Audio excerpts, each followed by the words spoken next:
Hi guys and welcome back to the channel Deepak Yadav Education. Welcome to the Daily Hindu News and Editorial Analysis of 13th of December 2022. तो guys आज है तारीख 13 दिसंबर 2022 और है Tuesday. देखेंगे आज के द हिंदू कंप्लीट न्यूज़पेपर को एनालाइज करेंगे। बट लेक्चर में आगे बढ़ने से पहले अगर आप लोगों को इस लेक्चर का पीडीएफ चाहिए तो क्या करना है, सबसे पहले डाउनलोड करना है टेलीग्राम, देन उसके बाद जाके सर्च बॉक्स में टाइप करना Deepak Yadav education UPSC. As you can see guys आप लोगों को ये वाला चैनल मिल जाएगा, उस पर क्लिक करना और जाकर इस चैनल को ज्वाइन कर लेना। ज्वाइन करने से फ़ायदा क्या होगा, यहाँ पर डेली बेसिस पर लेक्चर का पीडीएफ मिल जाता है, डेली करंट अफेयर के वीडियो का पीडीएफ मिल जाता है और डेली बेसिस पर बहुत सारे डिजिटल नोट्स मिल जाते हैं। नाउ बढ़ते हैं आगे बढ़ने से पहले हमेशा की तरह हम लोग अपने लेक्चर को एक मैप के क्वेश्चन के साथ स्टार्ट करेंगे। तो आज आप सभी लोगों को मैप में जाकर देखना है, येमेन को काफ़ी न्यूज़ में है तो उसको अच्छे से मैप में देखना। देन उसके बाद आकर नीचे कमेंट सेक्शन में टाइप करना, जिससे कि आप लोग इसको लंबे समय तक याद रख पाओगे। साथ ही साथ एक क्वेश्चन सॉल्व करेंगे जो कि यूपीएससी प्रीवियस ईयर साल 2010 के प्रीलिम्स में पूछा गया था। डेली बेसिस पर हम लोग यहाँ पर एक प्रीवियस ईयर क्वेश्चन को भी सॉल्व करते हैं। क्वेश्चन क्या बोलता है, rivers that passes through Himachal Pradesh. कौन कौन सी नदियां हैं जो कि हिमाचल प्रदेश से पास होती हैं, ये आपको बताना है।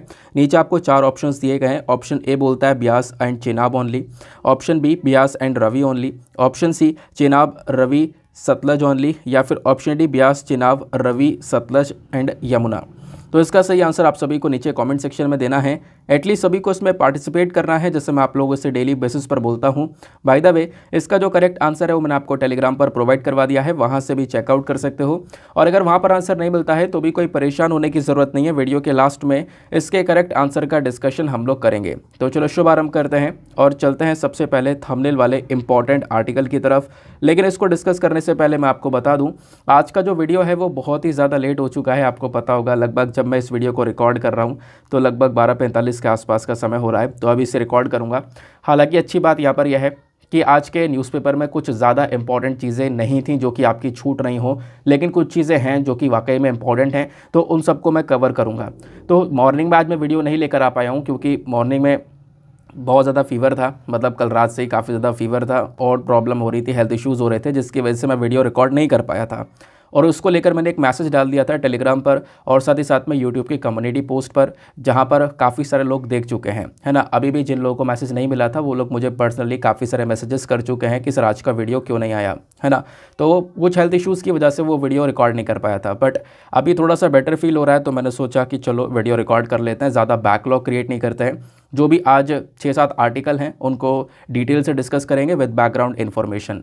तो आज का जो सबसे पहला आर्टिकल होने वाला है, इसके बारे में आप सभी लोगों ने कल तो बहुत ही ज़्यादा सुन लिया होगा। कल शाम से इसके ऊपर आर्टिकल पब्लिश होना स्टार्ट हो चुके थे। तो हुआ क्या है कि कल एक रिपोर्ट निकल कर आती है, उस रिपोर्ट के अंदर ये बताया गया कि 9 दिसंबर को, किस तारीख को, 9 दिसंबर को इंडिया और चाइनीज़ के सोल्जर्स में फिर से एक झड़प हुई है।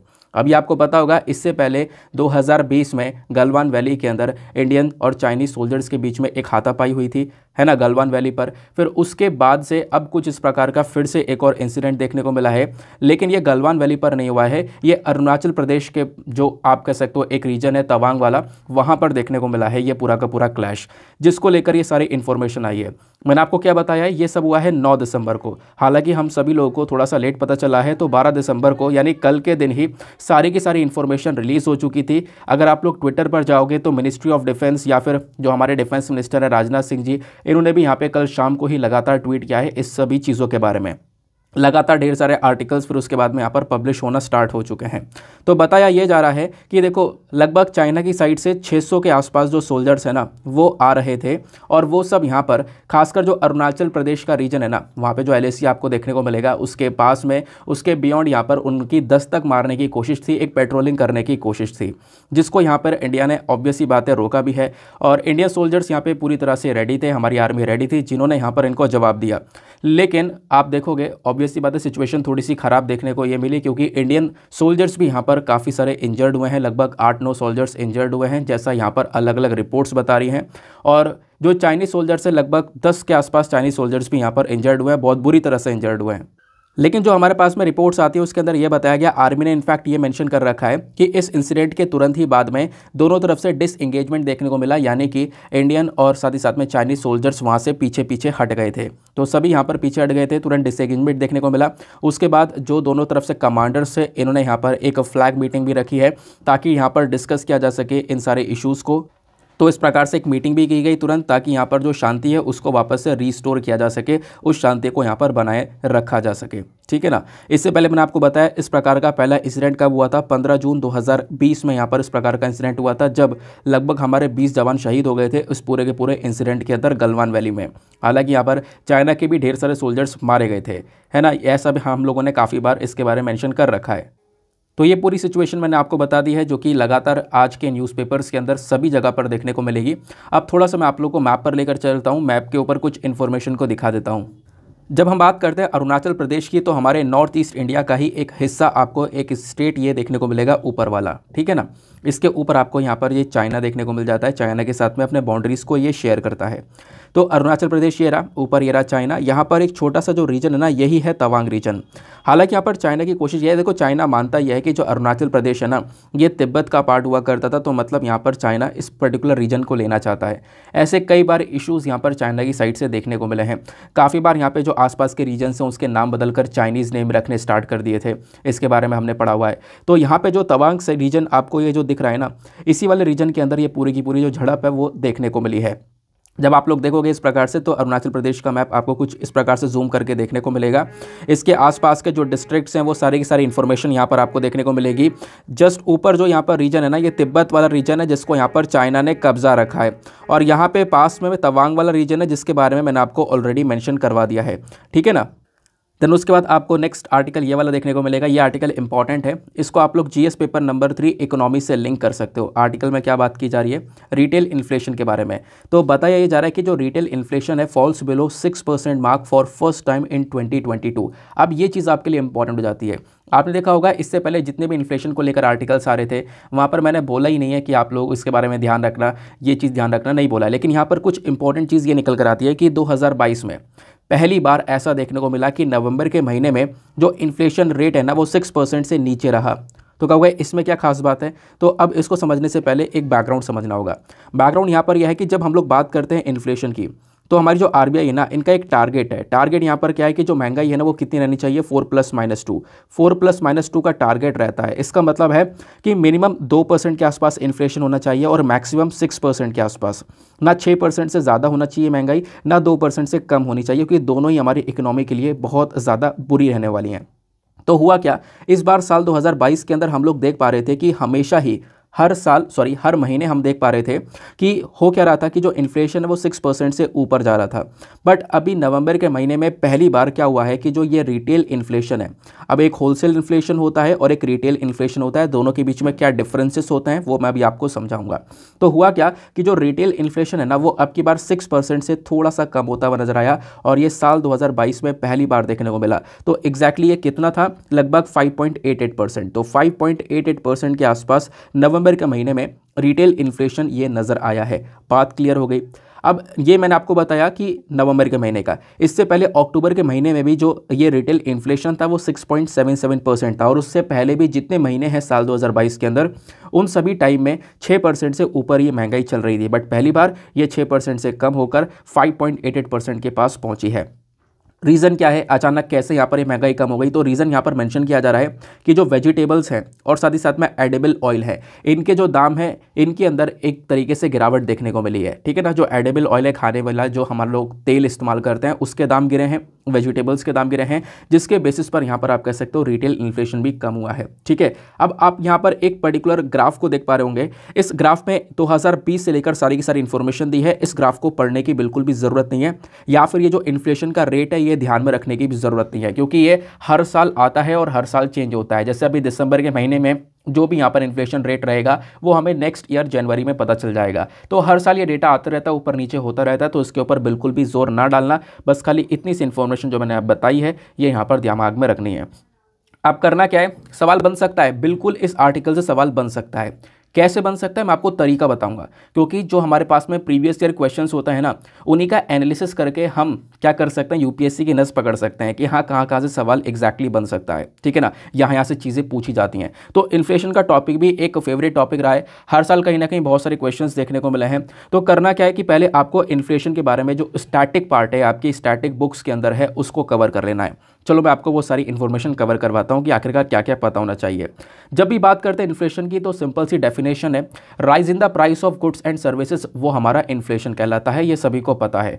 जब भी गुड्स एंड सर्विसेज के दाम इंक्रीज हो जाते हैं तो वो क्या कहलाता है, इन्फ्लेशन कहलाता है, यानी कि महंगाई कहलाता है। अब इन्फ्लेशन के अंदर हम दो चीज़ें देखते हैं, एक होता है सीपीआई और एक होता है डब्ल्यूपीआई। डब्ल्यूपीआई बेसिकली बात करता है होलसेल प्राइस इंडेक्स के बारे में, सीपीआई बात करता है रिटेल इन्फ्लेशन के बारे में। आई होप अब आपको ये क्लियर हो रहा होगा। तो रिटेल इन्फ्लेशन यहाँ पर आप कह सकते हो कि कैसे कैलकुलेट किया जाता है, सीपीआई के बेसिस पर।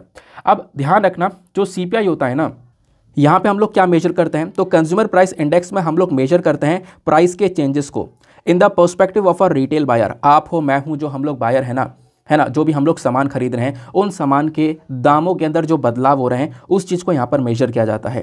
और दूसरी इंपॉर्टेंट चीज़ जो सीपीआई है, इसको कौन रिलीज़ करता है, नेशनल स्टैटिस्टिकल ऑफिस यानी एनएसओ रिलीज़ करती है। ऐसे डायरेक्टली सवाल बनते हैं। तो सीपीआई क्या कैलकुलेट करता है, जैसे देखो जो कमोडिटीज़ और सर्विसेज यानी गुड्स एंड सर्विसेज जैसे कि फूड हो गया, मेडिकल केयर, एजुकेशन, इलेक्ट्रॉनिक्स, ये नॉर्मल सामान जो कि हम यहाँ पे रोज़मर्रा की ज़िंदगी में इस्तेमाल कर रहे हैं, तो इंडियन कंज्यूमर्स इसका इस्तेमाल करते हैं अपने यूज़ के लिए। तो इनके जो प्राइस है ना, इनके अंदर जो चेंजेस आ रहा है, इनके बीच में जो डिफरेंसेस हैं उसको हम लोग सीपीआई के थ्रू कैलकुलेट करते हैं, सीपीआई कैलकुलेट करता है। बात क्लियर हो गई। फिर उसके बाद में जब हम लोग बात करते हैं सीपीआई की ना, तो सीपीआई आपको 4 प्रकार की देखने को मिलती है। बहुत ज़्यादा इंपॉर्टेंट है, ये इतना इंपॉर्टेंट क्यों है आगे मैं आपको समझाऊंगा।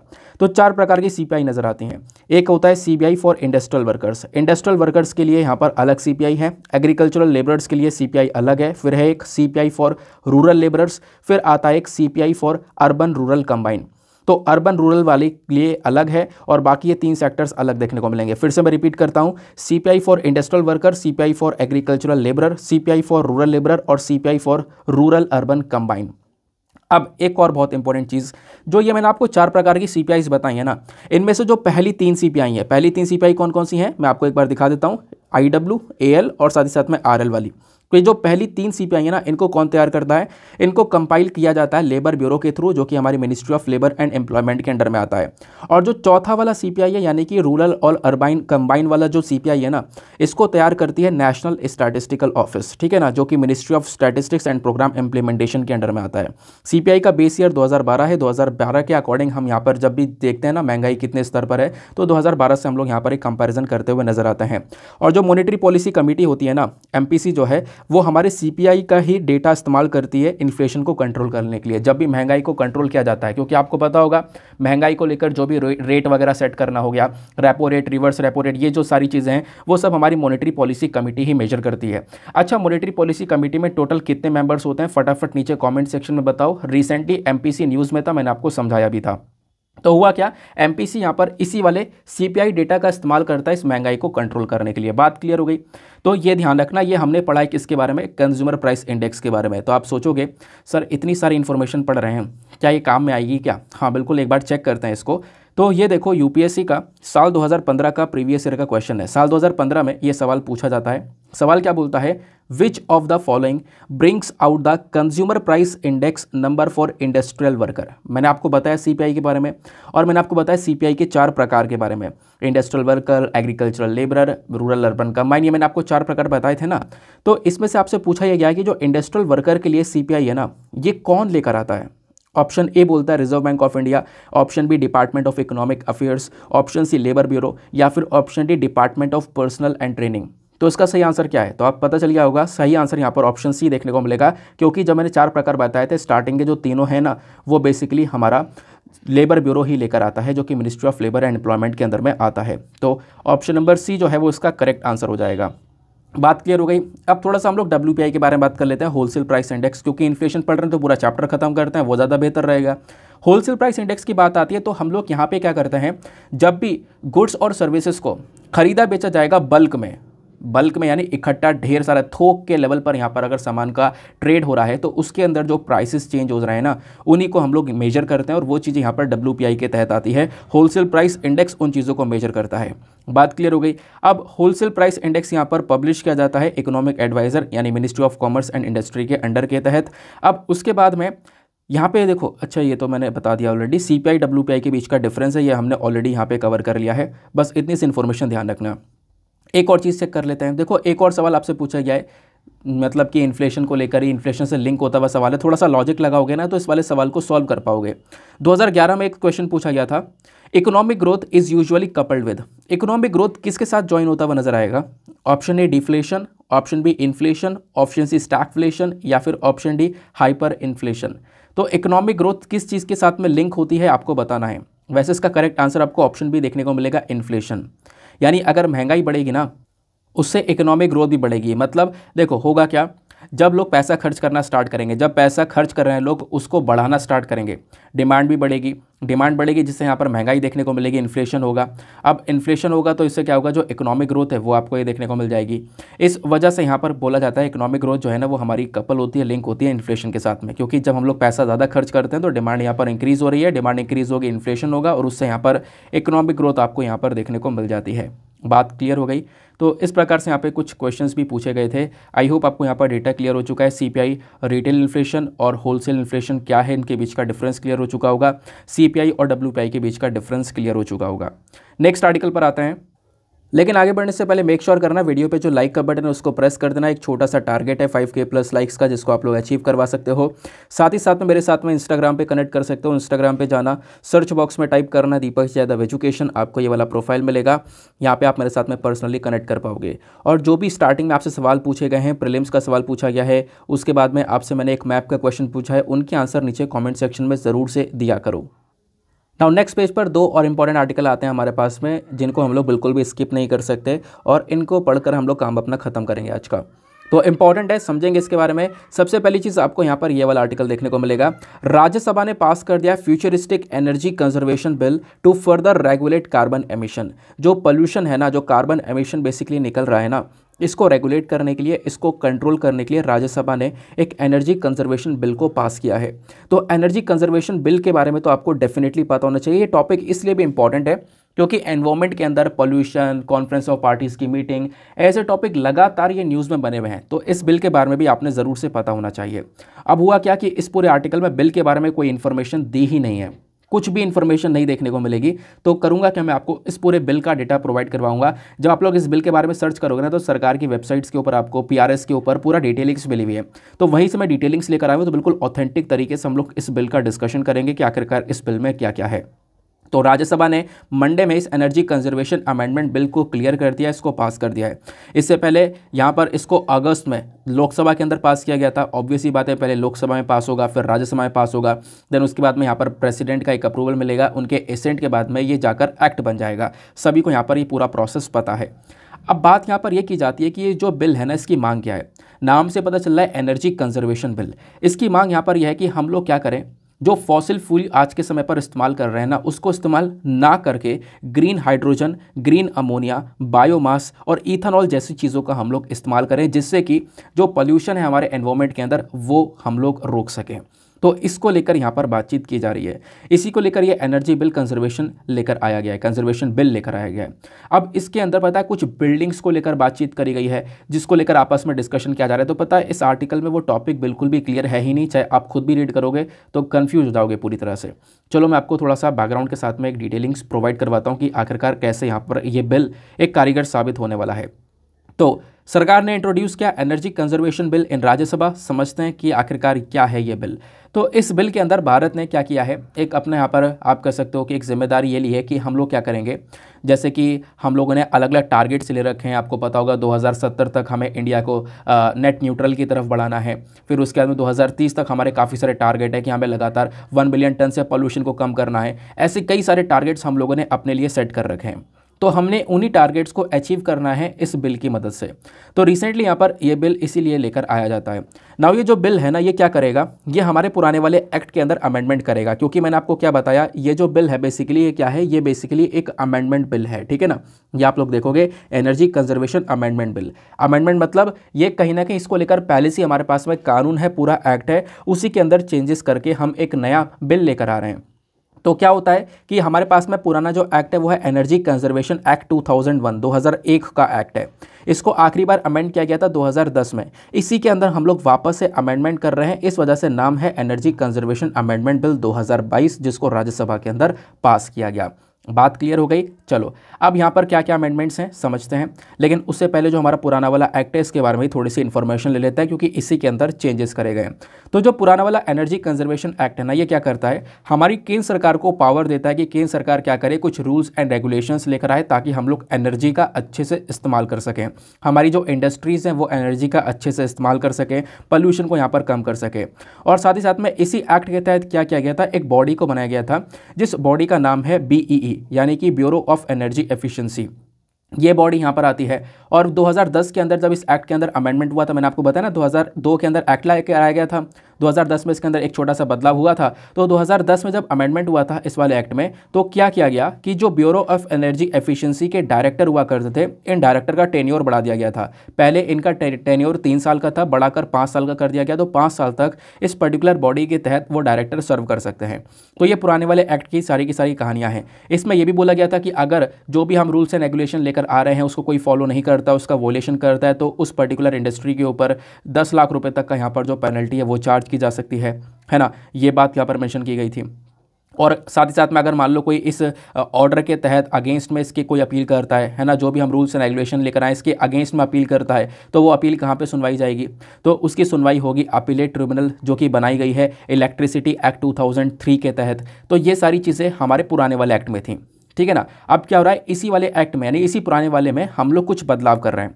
अब बदलाव क्या कर रहे हैं वो समझते हैं। अब हम समझेंगे एनर्जी कंजर्वेशन अमेंडमेंट बिल 2022, यानी नया वाला जो बिल है जिसको अभी राज्यसभा में पास किया गया। तो क्या क्या चेंजेस करने के बारे में चर्चा की जा रही है। सबसे पहले यहाँ पर चेंज किया जा रहा है कि हम क्या करेंगे, जो रिन्यूएबल एनर्जी है ना वो कितनी यहाँ पर कंज्यूम की जाएगी इंडस्ट्रियल यूनिट्स के तहत। या फिर मैं आपसे एक चीज़ बताऊँ, देखो जो भी हमारी इंडस्ट्रीज़ है ना, वो इंडस्ट्री कितना पोल्यूशन कर सकती हैं, है ना, उसको लेकर भी यहाँ पर सारा का सारा टारगेट अब की बार नए वाले बिल में देखने को मिलेगा। और इसी के बेसिस पर क्या होता है, इस बिल के अंदर जो नया वाला बिल है इसमें यहाँ पे बात की गई है, हम लोग कार्बन सेविंग सर्टिफिकेट भी देंगे, ठीक है। कार्बन सेविंग सर्टिफिकेट देंगे, अगर जो भी कंपनी जो भी इंडस्ट्री पोल्यूशन को कम करती है तो उसको कार्बन सेविंग सर्टिफिकेट दिया जाएगा, क्योंकि उसने कार्बन को यहाँ पर बचाया है, ठीक है ना। तो ये यहाँ पे आपको देखने को मिलेगा। इससे क्या होगा, हम लोग क्लीन एनर्जी को यानी रिन्यूएबल एनर्जी को काफ़ी ज़्यादा बढ़ावा दे सकेंगे। उसके बाद में जो हमारे पास में ऑलरेडी ये जो एनर्जी सेक्टर है इसको लेकर जो बॉडी काम कर रही है BE, जिसके बारे में मैंने आपको बताया था, तो इसके अंदर जो ये जो बॉडी है ना, ये जो इंस्टीट्यूशन है इसको और ज़्यादा मजबूत किया जाएगा, इसकी गवर्निंग पावर और ज़्यादा बढ़ा दी जाएंगे, ये बोला गया। दूसरा, हम लोग ग्रीन हाइड्रोजन को प्रमोट करेंगे। तो आज के समय पर देखो हाइड्रोजन अलग अलग प्रकार के देखने को मिलते हैं। ग्रीन हाइड्रोजन का मकसद है कि हमने इस हाइड्रोजन को इस प्रकार से बनाया है कि इससे बिल्कुल भी पोल्यूशन नहीं हुआ है। तो ग्रीन हाइड्रोजन का मकसद बेसिकली कि रिन्यूएबल एनर्जी की तरफ वर्क करेगा और आप कह सकते हो कि हमारे एनवायरनमेंट को बिल्कुल भी नुकसान नहीं पहुंचाएगा। तो ग्रीन हाइड्रोजन को यहाँ पे प्रमोट किया जाएगा एज अ अल्टरनेटिव फ्यूल, है ना। जो आज के समय पर हम पोल्यूशन वाली चीज़ों का इस्तेमाल कर रहे हैं, फॉसिल फ्यूल्स को जला रहे हैं, जिससे कोयले वगैरह को जला रहे हैं, जिससे पोल्यूशन निकल रहा है, उसकी जगह हम लोग क्या कर सकते हैं, ग्रीन हाइड्रोजन का इस्तेमाल कर सकते हैं। तो ग्रीन हाइड्रोजन को प्रमोट करने का काम कर रहा है ये वाला बिल, आपको क्लियर हुआ। फिर उसके बाद में यहाँ पर कार्बन क्रेडिट ट्रेडिंग स्कीम को भी यहाँ पे प्रमोट करने के बारे में चर्चा की जा रही है। अब ये कार्बन क्रेडिट के बारे में आपको पता होगा, मैंने पहले भी पढ़ा रखा है, कोई बात नहीं, मैं आपको एक छोटे से उसमें बता देता हूँ कि कार्बन क्रेडिट होता क्या है, कार्बन क्रेडिट क्या है ये ट्रेडिंग स्कीम। तो कार्बन क्रेडिट का मकसद यहाँ पर यह है कि मान लो सपोज़ यहाँ पर एक इंडस्ट्री है, ये इंडस्ट्री A ये है और इंडस्ट्री B ये है, ठीक है ना। अब होता है यहाँ पर ये इंडस्ट्री बहुत सारा पोल्यूशन करती हैं, तो इनको एक लिमिट दी जाएगी कि भैया आप इतना पोल्यूशन कर सकते हो कि आप सपोज़ 100 टन तक कार्बन को रिलीज़ कर सकते हो, 100 टन तक कार्बन आप छोड़ सकते हो।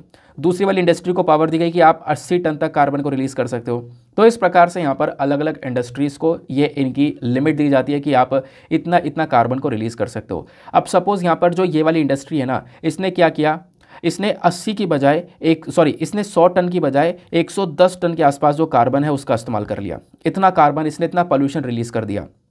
और ये दूसरी वाली जो इंडस्ट्री है इसने क्या किया, इसने 80 की बजाय इसने केवल 70 टन ही कार्बन रिलीज़ किया। तो ये इंडस्ट्री को फ़ायदा होगा। फ़ायदा क्यों होगा? क्योंकि इसके पास 10 टन अभी भी ये रिलीज़ करने की पावर है, क्योंकि इसको 80 टन तक की लिमिट दी कि आप 80 टन तक पॉल्यूशन कर सकते हो, और इस वाली इंडस्ट्री को 100 टन तक, लेकिन ये 110 टन का पॉल्यूशन कर चुकी है ना, ये अपने लिमिट से ज़्यादा जा चुकी है।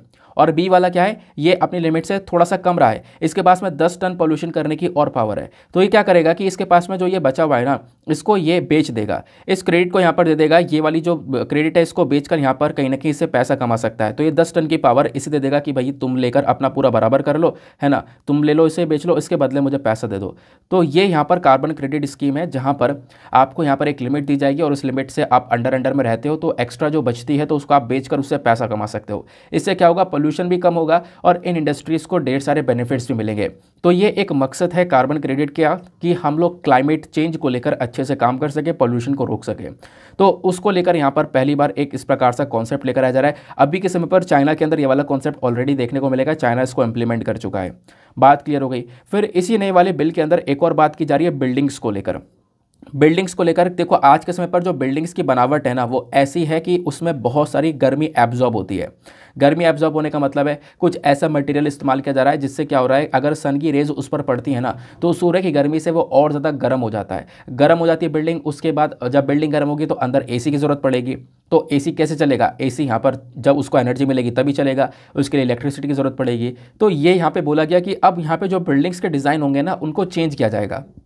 चेंज ऐसे किया जाएगा कि इन बिल्डिंग्स का डिज़ाइन ऐसे बनाया जाएगा कि वहाँ पे वो गर्मी को ज़्यादा एब्जॉर्ब ना करे, है ना, गर्मी को, सूर्य की किरणों को ज़्यादा एब्जॉर्ब ना करे। ज़्यादा एब्जॉर्ब नहीं करेगा तो एरिया ठंडा रहेगा, अंदर ठंडा रहेगा तो एसी की ज़रूरत नहीं पड़ेगी, एनर्जी की ज़रूरत नहीं पड़ेगी। ये यहाँ पे बोला गया। क्यों? क्योंकि हमारी जो कंट्री है वो ट्रॉपिकल रीजन में आती है। अब ट्रॉपिकल रीजन कौन सा होता है? ट्रॉपिक ऑफ कैंसर और ट्रॉपिक ऑफ कैप्रिकॉर्न के बीच वाला जो रीजन होता है ना, वो ट्रॉपिकल रीजन कहलाता है। यहाँ पे जो सूर्य की किरणें हैं वो डायरेक्टली पड़ती हैं। तो ये इस पर रीजन के अंदर इंडिया पड़ता है ना, दैट इज़ वाई यहाँ पर जो बिल्डिंग्स का डिज़ाइन है वो यहाँ पर चेंज करने के बारे में चर्चा की जा रही है कि अगर हम बिल्डिंग का डिज़ाइन चेंज कर दें, इस बनावट को ऐसे रखें कि वहाँ पे हम लोगों को जो सूर्य की किरणें पड़ रही वो एब्जॉर्ब ना हो, उसको रिफ्लेक्ट कर दिया जाए, तो कहीं ना कहीं इससे यहाँ पर क्या होगा कि हमारा जो एनर्जी का कंजम्पशन है वो थोड़ा सा कम हो जाएगा, और एनर्जी का कंजम्पशन कम होगा तो ऑब्वियस बात है पोल्यूशन भी कम हो जाएगा। या फिर आप कह सकते हो जो बिजली बन रही है ना, ऑब्वियस ही बात है बिजली बन रही है, खर्च हो रही है। बिजली बन कैसे रही है? कोयला जब जल रहा है उसके बाद यहाँ पर बिजली बन रही है ना, तो वो जो पोल्यूशन है वो ऑब्वियस ही बात है हम कम कर सकेंगे। ये बेसिकली एक मेजर मकसद है इस एनर्जी कंजर्वेशन बिल के अंदर में।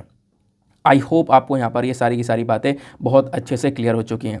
तो ये जो अमेंडमेंट्स करे जा रहे हैं इसका ऑब्जेक्टिव क्या है, मैंने आपको बता दिया। ऑब्जेक्टिव है यह है कि इंडिया रिन्यूएबल एनर्जी के मामले में ज़्यादा बढ़े, यानी हम लोग सोलर एनर्जी, विंड एनर्जी, इन जैसी एनर्जी का जो है ज़्यादा उपयोग करना स्टार्ट करें, है ना। इंडिया को हम लोग यहाँ पर एक तरीके से एक ऐसी कंट्री बनाए जहाँ पर क्लीन टेक्नोलॉजीज़ का ज़्यादा इस्तेमाल हो रहा हो। तो ये बेसिकली इस बिल का एक पर्पज़ रहने वाला है।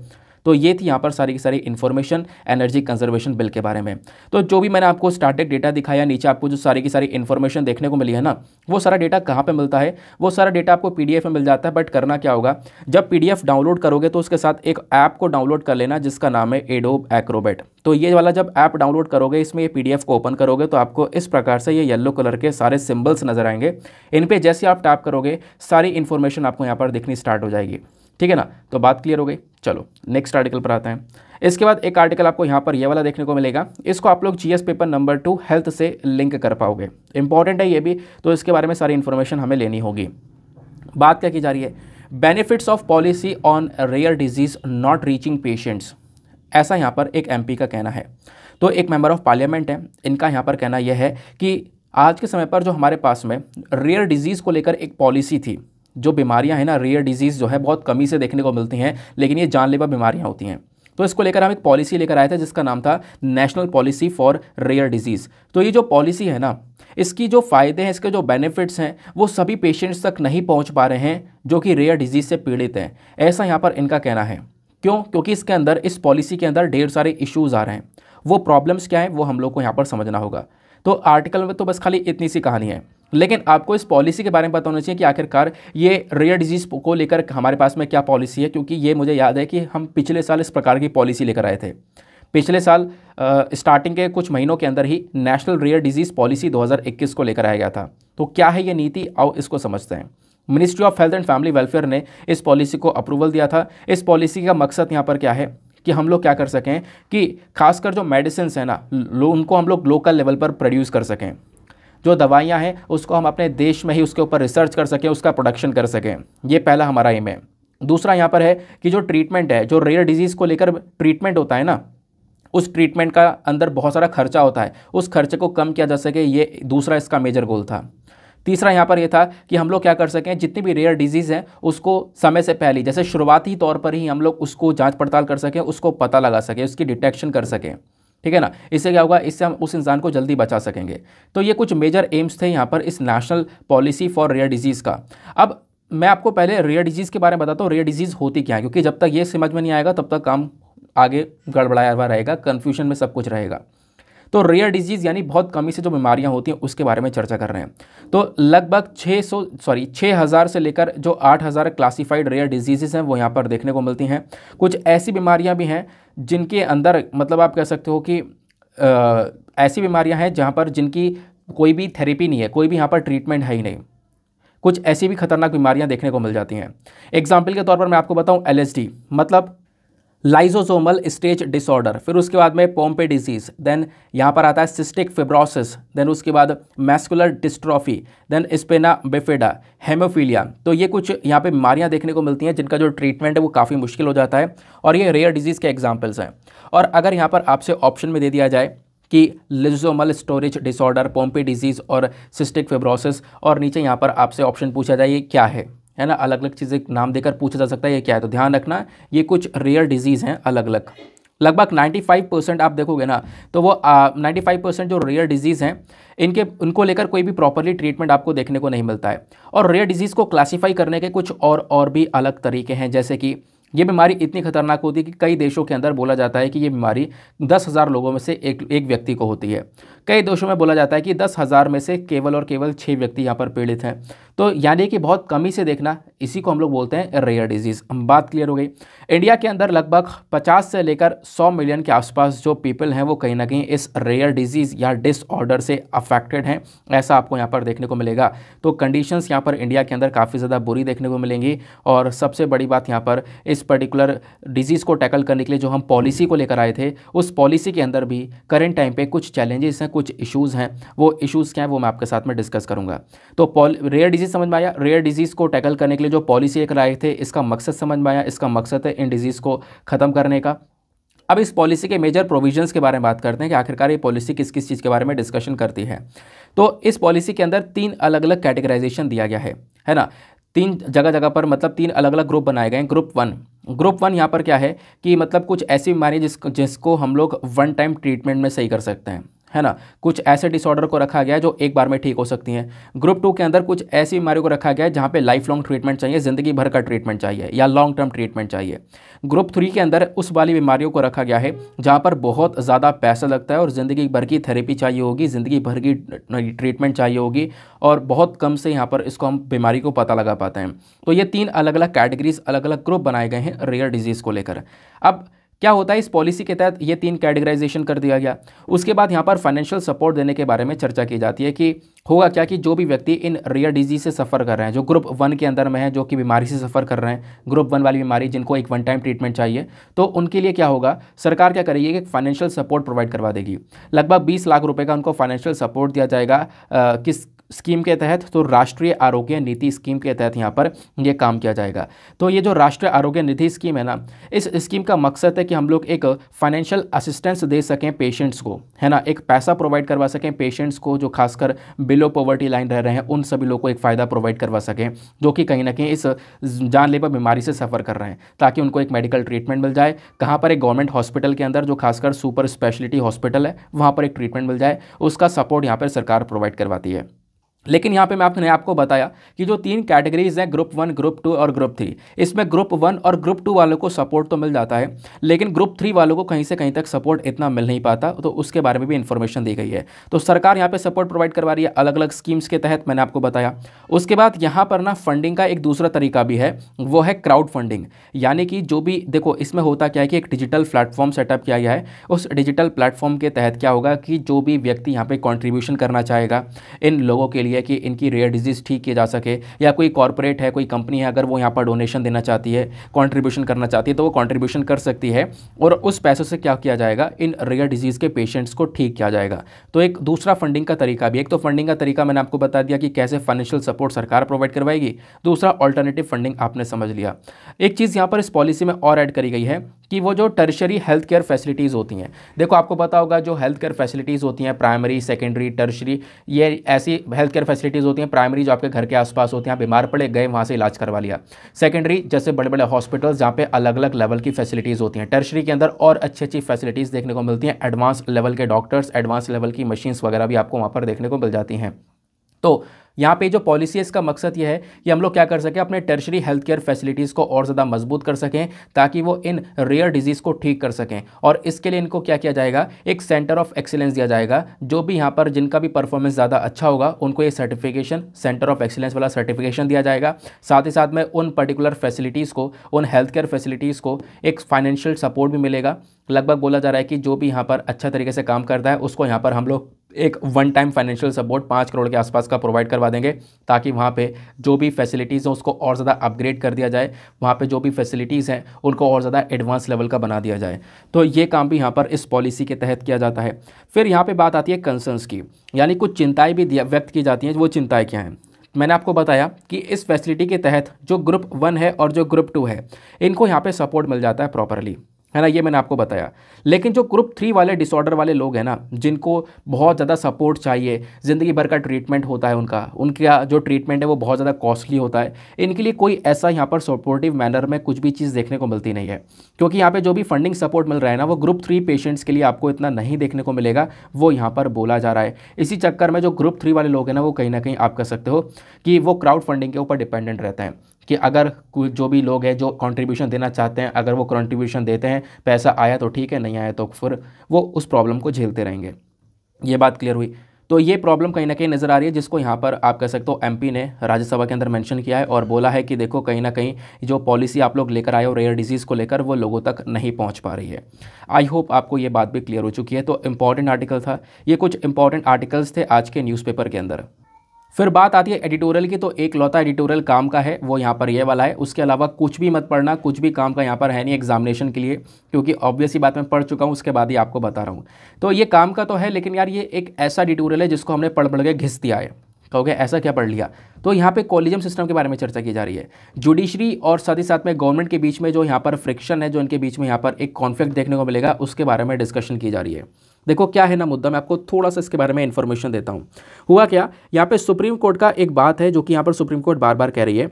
सुप्रीम कोर्ट ये कह रही है कि भैया जो हम जजेस के नाम जब रिकमेंड करते हैं ना सरकार के पास में कि भैया इनको एज अ जज अपॉइंट किया जाए, तो केंद्र सरकार के पास में जब ये नाम जा रहे हैं, केंद्र सरकार इनको आगे बढ़ा नहीं रही है, इसको लेकर अपना रिस्पॉन्स नहीं दे रही है कि हाँ इन जज को अपॉइंट करना चाहिए या नहीं करना चाहिए।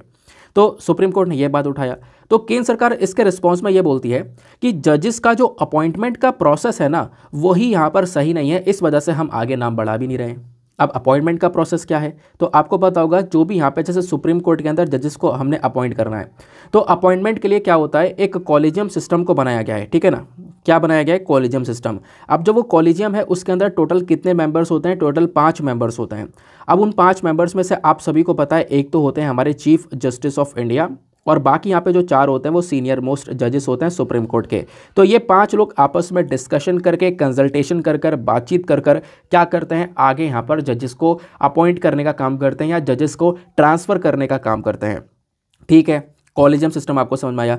तो सरकार ये बोलती है कि जो कॉलेजियम सिस्टम है ना, इसमें कोई भी ट्रांसपेरेंसी नहीं है, कुछ भी इंफॉर्मेशन हमें बाहर नहीं पता चल सकती, क्योंकि कहीं ना कहीं इस पर्टिकुलर सिस्टम के अंदर फेवरेटिज्म जैसी चीज़ भी नज़र आ सकती है, नेपोटिज्म जैसी चीज़ भी नज़र आती है। क्यों, क्योंकि मैंने आपको बताया कि जो भी लोग इस यहाँ पर जजेस को अपॉइंट या ट्रांसफ़र कर रहे हैं, उसमें यहाँ पर एक तो हमारे खुद चीफ जस्टिस ऑफ इंडिया हैं, और दूसरे यहाँ पे 4 सीनियर मोस्ट जजेस हैं, वो खुद यहाँ पर सारे के सारे जज हैं जो कि कोर्ट से बिलोंग करते हैं। तो हो सकता है ये अपने ही फेवरेट लोगों को आगे बढ़ाएं, या हो सकता है इनके कोई रिलेटिव्स हो उस पर्टिकुलर फील्ड के अंदर, उसको आगे बढ़ावा दें। तो जो नेपोटिज्म है ना, वो नेपोटिज्म केवल बॉलीवुड तक ही सीमित नहीं है, नेपोटिज्म आपको सभी जगह पर देखने को मिलेगा, इवन यहाँ पर जुडिशरी के अंदर भी देखने को मिलेगा। केंद्र सरकार की चीज़ यहाँ पर ये निकल कर आती है कि नेपोटिज्म के चक्कर में हो सकता है यहाँ पर जो ये नाम दिए जा रहे हैं बार बार, ये नाम इनके फेवरेट्स हों या फिर इनके रिलेटिव्स हों, इस चक्कर में हम नाम को आगे बढ़ावा नहीं देंगे, ठीक है ना। तो ये बात होती है। अब होता यह है कि सुप्रीम कोर्ट ने ये नाम लिया, सुप्रीम कोर्ट नाम देती है, आगे बढ़ाती है, लॉ मिनिस्टर के पास में आती है। लॉ मिनिस्टर जो कौन है आज के समय पर हमारे किरेन रिजिजू जी हैं, है ना। तो लॉ मिनिस्टर के पास में ये पूरी रिपोर्ट आती है कि हाँ इन जजेस को अपॉइंट करना चाहिए। फिर लॉ मिनिस्टर क्या करते हैं, वो नाम आगे यहाँ पर देते हैं प्राइम मिनिस्टर को, प्राइम मिनिस्टर आगे रिकमेंड करते हैं प्रेसिडेंट को, है ना, एडवाइस करते हैं प्रेसिडेंट को। फिर प्रेसिडेंट लास्ट में साइन करके जो है एज अ जज को अपॉइंट करती हैं और यहाँ पर ट्रांसफ़र करती हैं। ये बात आपको यहाँ पर क्लियर हो गया है। तो वो चीज़ यहाँ पे नज़र आ रही है। तो इस चीज़ को लेकर गवर्नमेंट और जुडिशरी के बीच में एक कॉन्फ्लिक्ट है। अब इसी कॉन्फ्लिक्ट के बीच में एक और चीज़ आ जाती है, वो है NJAC। आप सभी को पता होगा NJAC का मतलब क्या है, नेशनल जुडिशियल अपॉइंटमेंट कमीशन। अब ये क्या चीज़ है, इसको समझते हैं। देखो ये NJAC है ना, ये बहुत पहले लाने की कोशिश की गई थी 2015 में। हुआ क्या कि इस NJAC को सुप्रीम कोर्ट ने स्ट्रक डाउन कर दिया। क्यों, तो मैं आपको समझाऊंगा उसके बारे में। लेकिन आज के समय पर मांग वापस से ये उठ रही है कि NJAC को वापस से लेकर आया जाए। पता है NJAC का काम क्या है, NJAC का काम वही है जो कॉलेजियम सिस्टम का काम है, ठीक है ना। कॉलेजियम सिस्टम जैसे काम करता है ना, इनका काम है जजेस को अपॉइंट और ट्रांसफ़र करना, ये कॉलेजियम सिस्टम का काम है। तो कॉलेजियम सिस्टम को रिप्लेस करने के लिए NJAC को बनाया गया था, नेशनल जुडिशियल अपॉइंटमेंट कमीशन को बनाया गया था।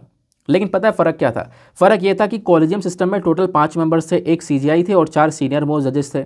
यहाँ पर भी CJI होंगे, 2 जजेस होंगे, लेकिन उसके अलावा प्राइम मिनिस्टर, प्रेसिडेंट और भी बहुत सारे मेंबर्स यहाँ पर होंगे, लोकसभा के ऑपोजिशन पार्टी के मेंबर्स, हमारे लॉ मिनिस्टर, बहुत सारे मेंबर्स यहाँ पर रखे गए थे ताकि बाकी जुडिशरी से बाहर के लोग भी यहाँ पर इसके अंदर इन्वॉल्व हो और आपस में वो डिस्कशन करने के बाद में ही किसी जज का आगे अपॉइंटमेंट या उसका ट्रांसफ़र करें।